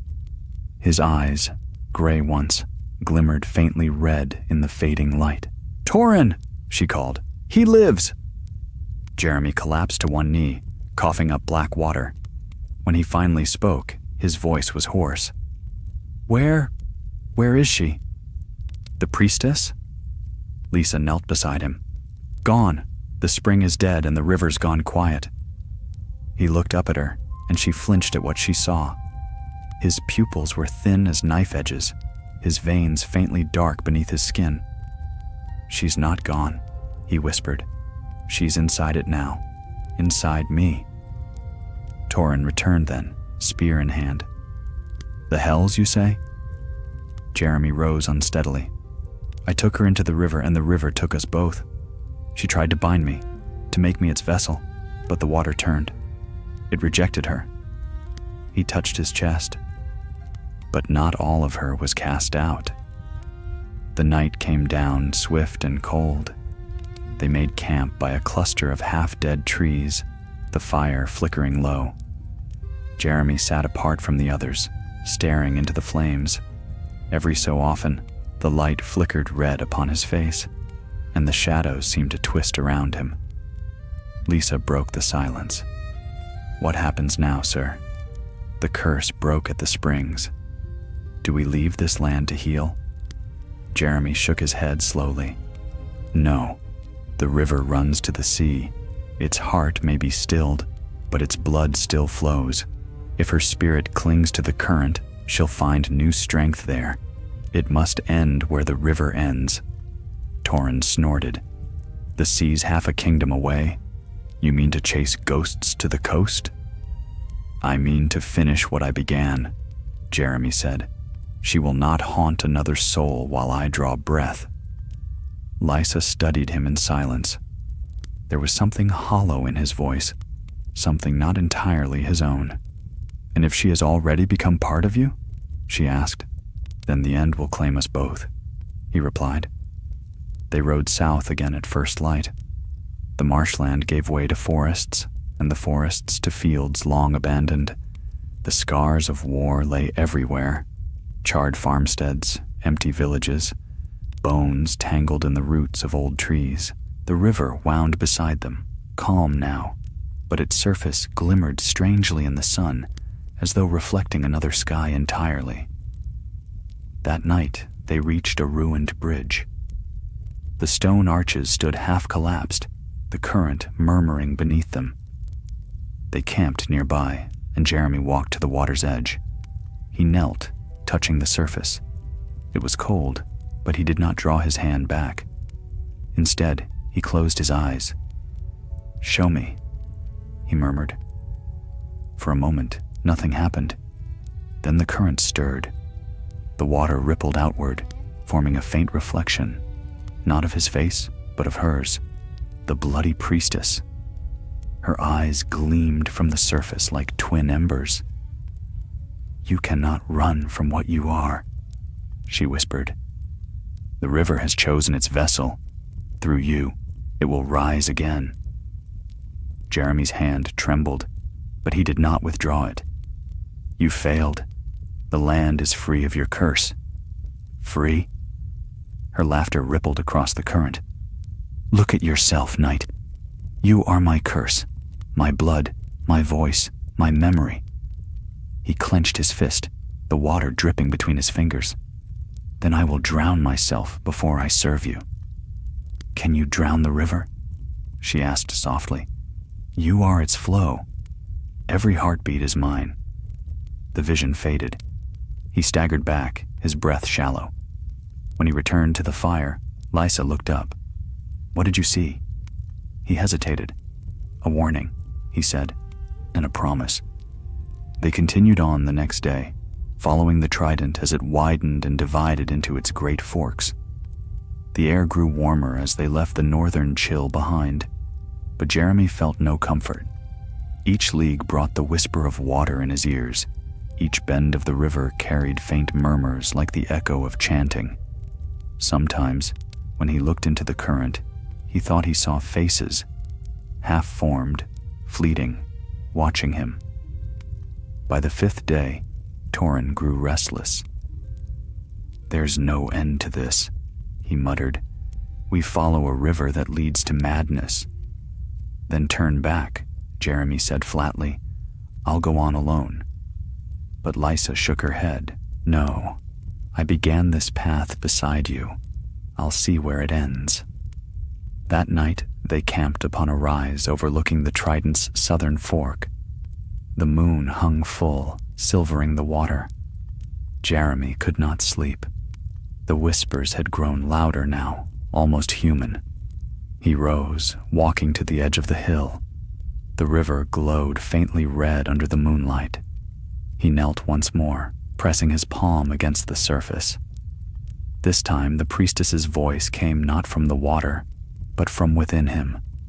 "Soon," she said, "soon we will see the sea. There the river ends, and the world begins anew." He closed his eyes, and the current pulsed beneath his hand like the beat of a heart. Far below, the water began to move faster, swirling into eddies that caught the moonlight like fire.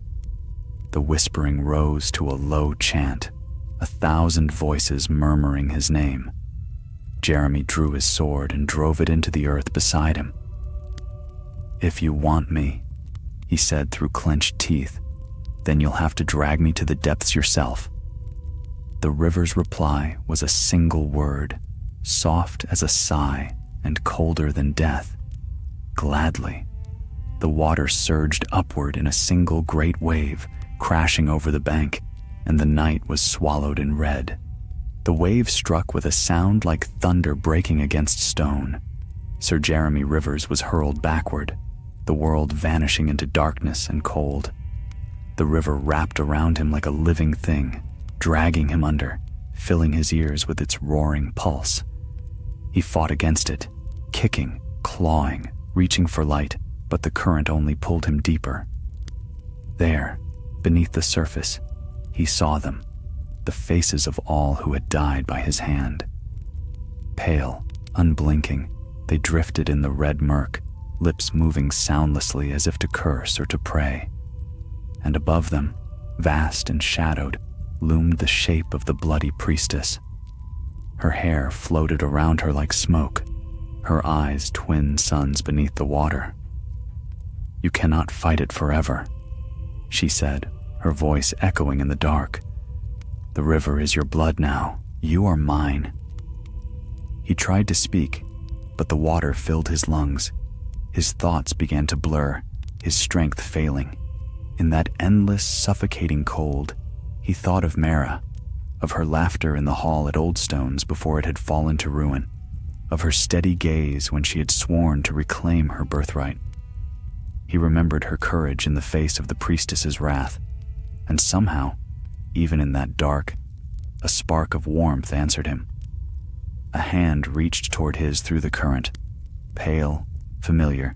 Mara's. "Jeremy," her voice whispered, faint but steady. "Do not let her take you. The river remembers, yes, but so do we. The living remember." He grasped her hand. It burned with light. The water around him shattered into brilliance. He woke upon the riverbank, coughing up blood and mud. The night had broken. Dawn was creeping across the world again. The river below ran gray and restless. Its earlier red hue faded to a dull stain along the rocks. Lisa Shaw was there, her face pale with shock. Torrin knelt beside her, his spear drawn. "Seven save us," Torrin muttered.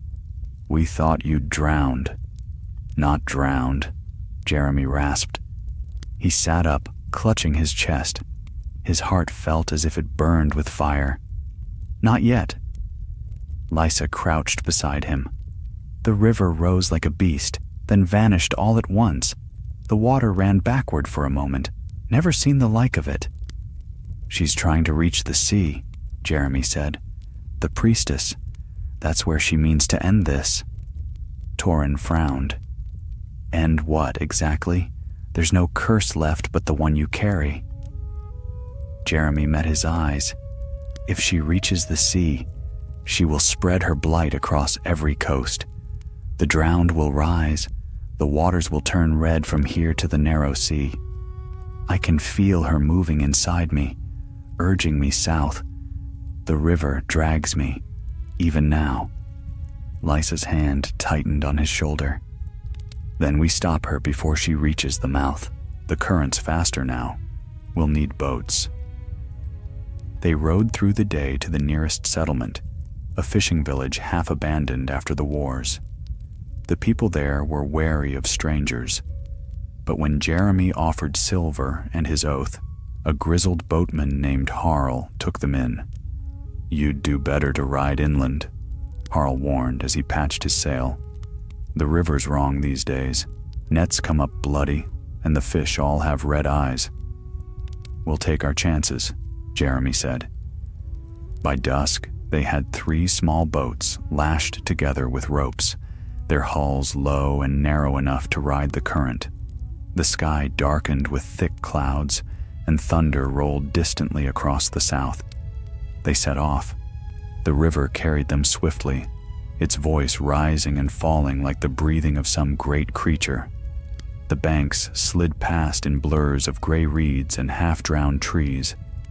Lysa held the tiller, guiding them around jagged rocks. Torrin watched the current with his spear ready, as if it were an enemy waiting to strike. Jeremy sat in the bow, staring into the rushing water. "Are you well?" Lisa asked at last. He did not look at her. "She whispers to me. Every moment I touch the river, she grows louder."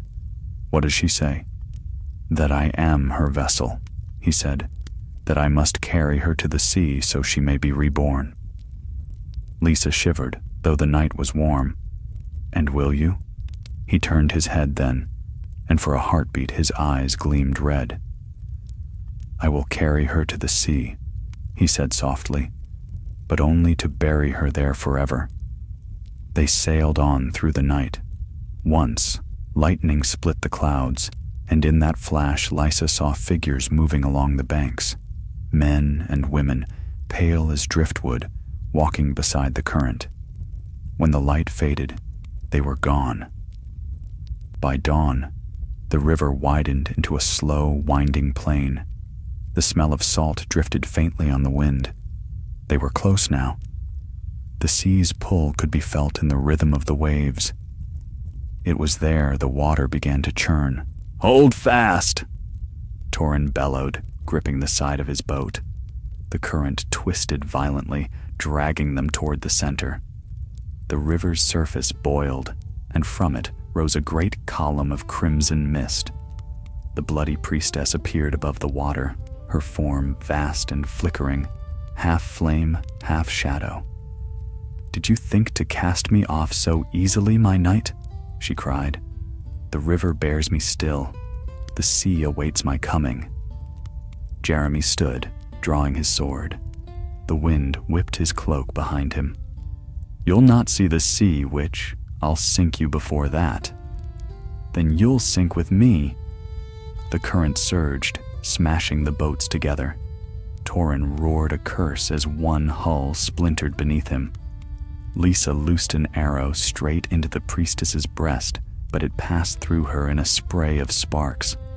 Jeremy leapt across the gap to the central boat, landing hard. "Lisa, the lantern!" She tossed it to him, flame flickering wildly in the wind. He held it high, its light painting his face in gold and crimson. "The river may remember," he said, "but fire cleanses all." With a cry, he hurled the lantern into the heart of the red mist. For a heartbeat, the world held still. Then the river exploded into light. The current ignited as if the water itself were oil. The priestess screamed, her form writhing, twisting into shards of red flame that spun skyward and vanished into the clouds. The boats were thrown apart. The river burned around them, a corridor of fire stretching toward the horizon. Lisa clung to the wreckage, coughing through the smoke. "Jeremy!" No answer. When at last the flames died, only ashes drifted upon the water. The river ran clear again, and the sea's scent grew strong. Lisa and Torrhen drifted until the tide carried them to shore. They found no body, only a sword half buried in the sand, a fray blade, its edge blackened but unbroken. Torrhen lifted it, shaking his head. May the stranger guide him. Lisa looked toward the endless horizon, where river met sea.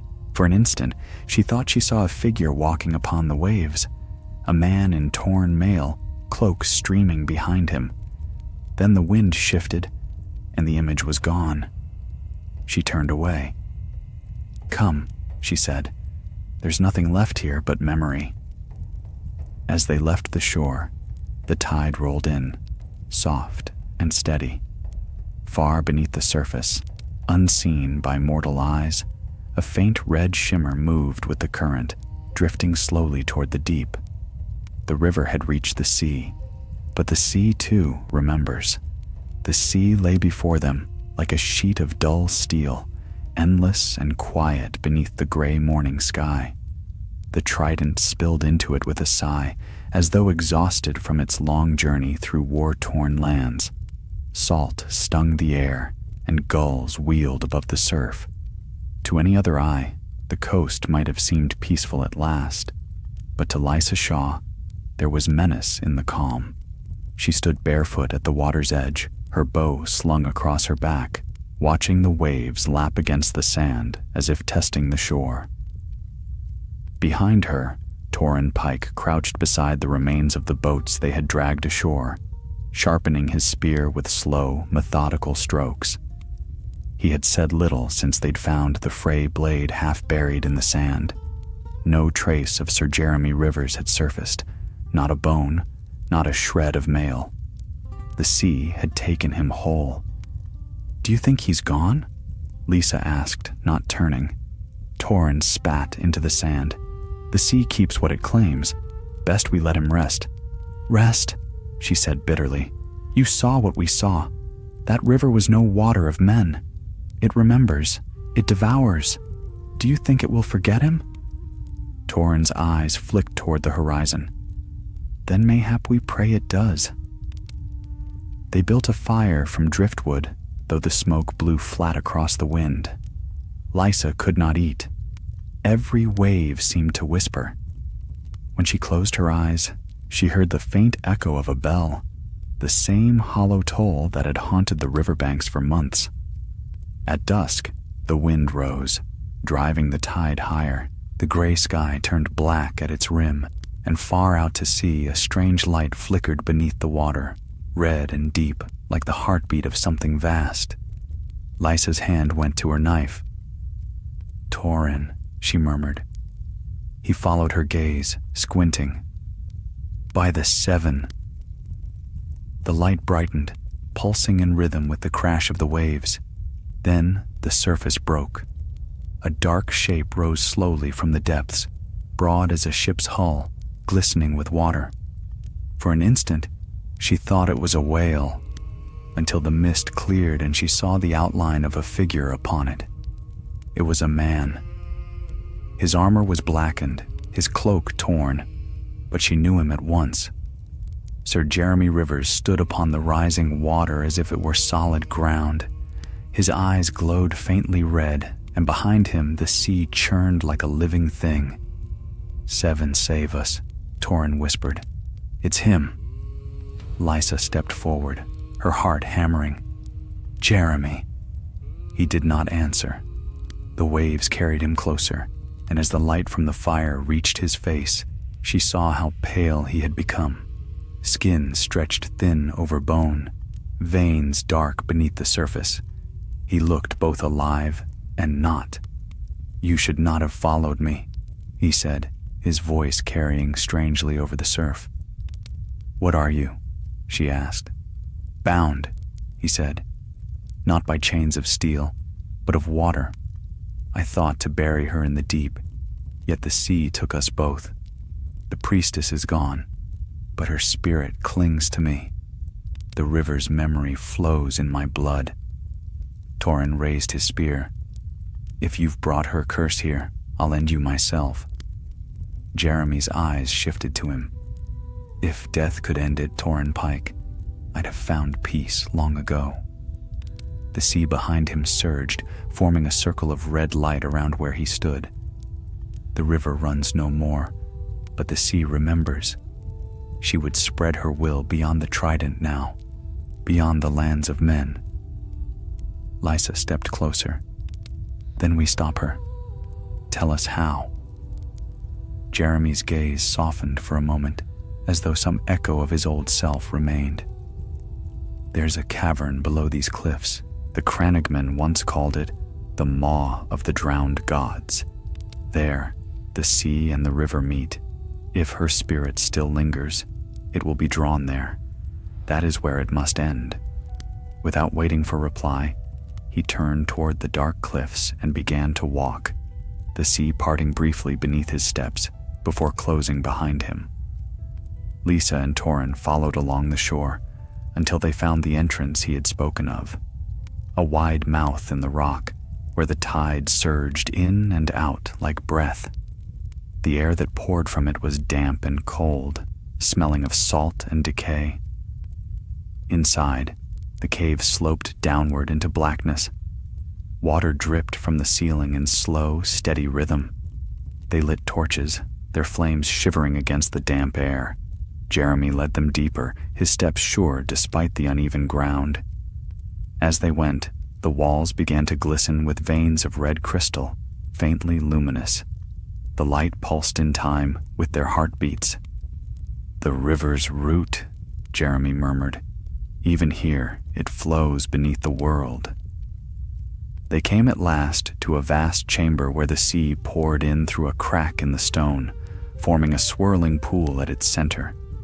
The water glowed crimson, and above it hung a mist shaped like a woman's form, long hair drifting, arms outstretched. "The priestess," Lysa breathed. Her voice stirred the apparition. It turned its face toward them. The features were fluid, half-formed, but the eyes burned with the same cruel light as before. "Did you think to escape me, knight?" the spirit hissed. "The sea is eternal, and you are its herald. Through you I will rise again." Jeremy stepped forward, raising his sword. The blade shone faintly with the same red light that glimmered from the water. "You will not rise? Your river is spent, your blood cold." "Fool," she whispered, "you carry my heart within your chest." The light in his eyes flared. He staggered, gripping his head. "She's inside me," he gasped. "She's trying to take me." Lysa seized his arm. "Fight her!" "I can't!" The pool erupted, sending up a column of crimson mist that wrapped around him. His body arched, his scream echoing through the cavern. The red light pulsed brighter, filling the chamber with blinding radiance. Then, Lysa remembered Maera's words, spoken weeks before. Blood given can be blood returned. Without hesitation, she drew her dagger and cut her palm. "Then take mine," she cried, pressing her bleeding hand against Jeremy's chest. The reaction was instant. The red light turned white, pure and searing. The spirit shrieked, its voice breaking apart like shards of glass. The mist drew inward, collapsing upon itself. The pool boiled, and the water began to recede, sucked back into the cracks of the earth. When the light faded, Lysa was on her knees. The cavern was still, the pool empty save for a single shape lying upon the stones. Jeremy. She crawled to him, turning him over. His eyes were closed, his skin pale, but no longer marked with that unholy glow. The sea beyond the cave's mouth was calm again. Torrin approached, wary. "Is it done?" Lysa pressed a hand to Jeremy's chest. His heart beat slow but steady. "It's done," she whispered. Together they carried him out into the dawn. The sun was rising over the sea, painting the water gold. Gulls wheeled overhead, crying out as if to greet the light after too long a night. Jeremy stirred. "Lysa," he murmured. She leaned close. "Rest, sir. It's over." But as she spoke, a single drop of seawater fell from his hair onto the sand. It glistened red before vanishing into the earth. The sea rolled gently against the shore. Somewhere far beneath the waves, deep and unseen, something stirred once more. The river had become the sea, and the sea, as ever, remembered. The days that followed the battle in the cavern passed in uneasy quiet. The sea lay calm, and for the first time in many months, the trident ran clear from its mouth to the hills. Fishermen began to return to their boats, and travelers spoke of a strange peace settling over the riverlands. Yet for Lysa Shaw, sleep came only in brief, shallow stretches. She would wake to the crash of unseen waves in her ears, or to the feeling of cold water clinging to her skin. Jeremy Rivers recovered slowly. They had made camp near the cliffs above the coast, where gulls nested among the stones, and the wind smelled of salt and heather. His armor was gone, his sword blackened from the fire that had burned the river itself, but his body had survived. The wound the priestess had left in his spirit was harder to mend. Each morning, he would walk to the edge of the cliff and stare down at the sea below, where the water shimmered pale green in the sunlight. There, he would stand for hours, unmoving. Torrin Pike muttered that no man should spend so long listening to the waves. "They whisper to him," he said one night, chewing on a strip of dried fish. "You mark me. Whatever curse clung to that priestess ain't gone. It sunk its claws in him." Lysa stirred the fire, sparks rising into the dusk. "If the river's curse remains, it is quiet now. Let it be." Torrin snorted. "Quiet things are often the deadliest." She said nothing more. On the third night, a storm rolled in from the sea, and the wind howled through the cliffs like the cry of beasts. Lysa lay awake, watching lightning flash against the canvas of their tent. She could hear Jeremy pacing outside, his boots scraping against the rocks. When she stepped out to call him in, she found him standing at the cliff's edge again, bareheaded, rain running down his face. "Sir," she said softly. He did not turn. "The sea's restless," he murmured. "It remembers still." "The sea always remembers," she replied. "But memory alone cannot harm us." He shook his head. "You don't hear it then? The river spoke in whispers, but the sea, it calls. It does not forgive. It calls my name in the voice of the priestess." Lightning split the sky, and for an instant the waves below gleamed red, though no blood touched the water. Lisa's heart stilled. "You're imagining it," she said quickly, though she was not sure she believed her own words. "You fought her. You defeated her." Jeremy's lips curved in a shadow of a smile. "Did I? Or did I bring her home?" He turned then, his eyes catching the light of the storm. For a heartbeat, they gleamed faintly crimson before fading back to gray. Lysa reached for him, but he stepped away. "Rest," she said. "Whatever haunts you, we will face it when dawn comes." But Jeremy did not rest. When morning broke, his bedroll was empty, and the footprints led toward the sea. They found him hours later, at low tide, standing in the surf up to his knees, eyes fixed upon the horizon.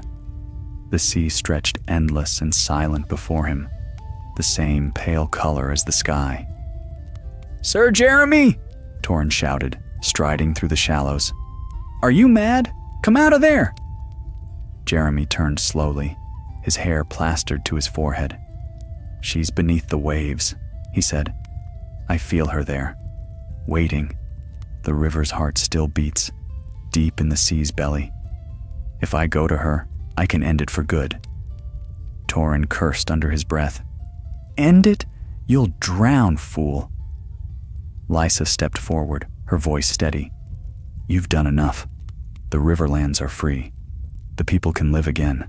Let the sea keep its dead." He met her eyes, sorrow shadowing his features. "I once believed the same, but the sea does not keep. It gives back, always." A wave crashed against him, soaking him to the waist, and when it receded, something glittered in the foam at his feet. A charm, Mara's copper-bound weirwood leaf. Lysa's breath caught. She had seen it sink with the last of the river's blood. Jeremy stooped, lifting it carefully. The metal was uncorroded, gleaming as if newly forged. "She was of Oldstones," he said, "of the first men who bound their faith to root and water. Her spirit was never wholly gone. She's calling to me, to finish what she began." "Then I'll go with you," Lysa said, though the words chilled her as she spoke them. "No." He fastened the charm around his wrist. "You broke the priestess's hold. If any part of this world still owes a debt, it is mine alone." He waded deeper. Torrin moved as if to follow, but the current surged suddenly, a wall of water forcing them back. In an instant, Jeremy was gone, swallowed by the sea. Lysa screamed his name, her voice lost to the wind. Torrin grabbed her, dragging her from the surf. "He's gone," the Northman said harshly. "You'll only die chasing him." But Lysa could not look away. Far out in the gray waters, the waves began to turn red, not blood red, but the faint, pulsing glow of something vast beneath the surface. That night, the storm returned. The sea thundered against the cliffs, and lightning danced over the waves. Lysa did not sleep. She stood on the high rocks, bow in hand, staring out into the black horizon. Every so often, she thought she saw a figure moving upon the water. Jeremy's shape, walking as he had once done when he first emerged from the river. Each time she blinked, it was gone. When dawn came, the sea lay calm again. Torrin joined her, his face drawn. If he still lives, he's part of that curse now. "Maybe," Lysa said. "Or maybe he fights it still." They broke camp at midday, traveling inland where the river met the land once more. Along the banks, wildflowers had begun to grow where no life had taken root for years. The air was sweet with the scent of rain. At one bend in the river, Lysa paused. The water was clear, bright under the sun, but beneath its surface, for the briefest moment, she saw movement. A face, familiar, calm, and watchful, drifting just below the ripples. "Jeremy," she whispered. The image faded, leaving only the reflection of the sky. Torrin called to her from the path ahead. "Come, woman. The road waits for none." She turned to follow, but her gaze lingered on the river. It ran straight and steady now, its song gentle as a lullaby. Yet when she cupped her hand and lifted a trickle of water to her lips, she swore she could taste salt upon it. That night, they camped by the old stone bridge that crossed the upper fork. The stars were bright, the air still. Lisa dreamed that she stood again at the sea's edge, the tide whispering against her feet. A voice came from beneath the waves, not the priestess's, but Jeremy's. "The river remembers," he said, "but so do the living. Guard what I leave behind." When she woke, the dawn was breaking and the world felt new.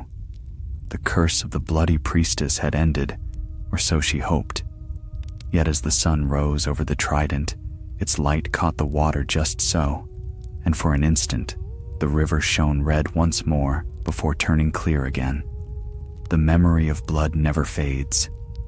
The river flows, the sea endures, and somewhere beneath both, Sir Jeremy Rivers walked still, carrying the weight of all that the living forget. Autumn came to the riverlands with quiet grace. The leaves along the banks turned gold and russet, and the air was thick with the scent of harvest. For the first time in many years, farmers plowed the black soil without fear of raiders or flame. The trident ran bright beneath the sun, glimmering as if the river itself rejoiced in its freedom. Yet beneath that calm, old folk still muttered that something moved in its depths, something that slept but did not die. Lysa Shaw rode alone now. Torrin Pike had returned north before the first frost, saying the snows would soon close the passes. "The river's no kin of mine," he'd told her gruffly. "Let it keep its secrets." So she journeyed eastward, following the smaller forks through meadows and forgotten villages. In every hamlet she passed, the people told the same tale. The curse had broken, and the water had turned clear. Yet sometimes, when the moon rose full, the river gleamed faintly red, like wine poured beneath the stars. At night, she would sit by her fire and watch the current flow. She had learned to listen, not for words, but for the quiet rhythm beneath the surface, the steady pulse that seemed to echo the beat of a heart. Sometimes she thought she heard a whisper in the wind, low and distant. The river remembers. A month after leaving the sea, she reached Oldstones. The ruined castle stood silent upon its hill, veiled in ivy and autumn mist.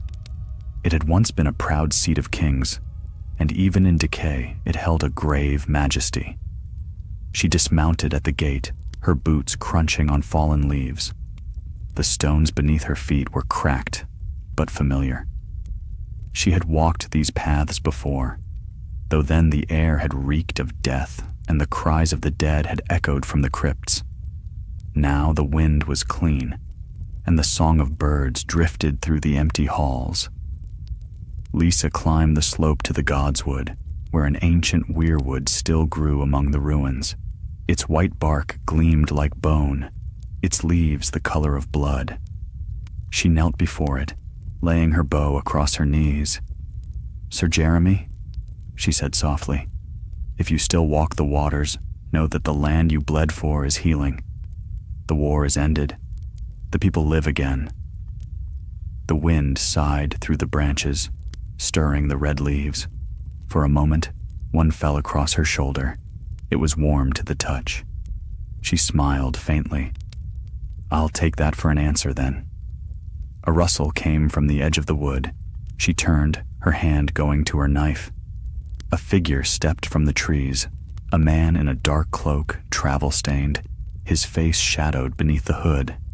"Peace," he said quickly, raising empty hands. "I mean no harm." Lisa studied him warily. "You walk boldly for a stranger." "I walk where the river leads," he said, "and the river led me here." His voice stirred something in her memory. She stepped closer. "Who are you?" He hesitated, then pushed back his hood. Jeremy Rivers stood before her. He looked older, leaner, his once black hair streaked with white, but the eyes were the same, gray as riverstone, calm yet deep. The faintest trace of red lingered in their depths, like embers in ash. Lisa's breath caught. "You're alive." He gave a tired smile. "Alive, of a sort." "How?" "We saw you vanish into the sea." "I went where the current took me," he said. "Beneath the waves, beyond the reach of gods and men, the river had claimed me, but it was Mara who freed me. Her spirit lingered, bound not to the curse, but to the memory of what we once were. She held the priestess at bay until the sea's fury spent itself."